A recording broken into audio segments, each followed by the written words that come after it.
যুক্তরাষ্ট্রে পড়তে বা সাংস্কৃতিক বিনিময় কর্মসূচিতে অংশ নিতে চাইছেন? তাহলে আপনার জন্য বড় পরিবর্তনের খবর।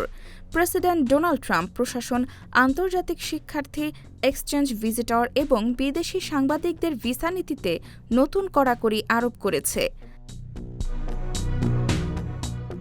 নতুন নিয়ম অনুযায়ী শিক্ষার্থীদের এফ ভিসা এবং সাংস্কৃতিক বিনিময় কর্মসূচির যে ভিসার সর্বোচ্চ মেয়াদ হবে 4 বছর।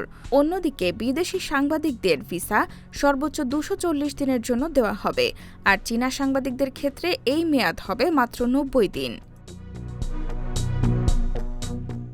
এছাড়া স্নাতকোত্তর পর্যায়ের আন্তর্জাতিক শিক্ষার্থীরা কর্তৃপক্ষের অনুমতি ছাড়া বিষয় পরিবর্তন বা অন্য শিক্ষা প্রতিষ্ঠানে হস্তান্তর হতে পারবেন না।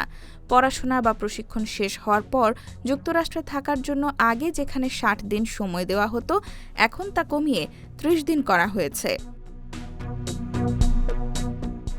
ডিএইচএস বলছে, আন্তর্জাতিক শিক্ষার্থী ও অন্যান্য অভিবাসী ভিসাধারীর সংখ্যা দ্রুত বেড়ে যাওয়ায় কার্যকর নজরদারির স্বার্থেই এই পরিবর্তন আনা হয়েছে।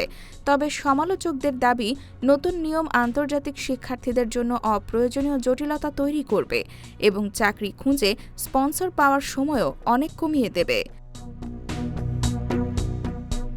ফেডারেল রেজিস্টারে প্রকাশের 60 দিন পর কংগ্রেসের পর্যালোচনা সাপেক্ষে নতুন বিধিমালা কার্যকর হওয়ার কথা রয়েছে।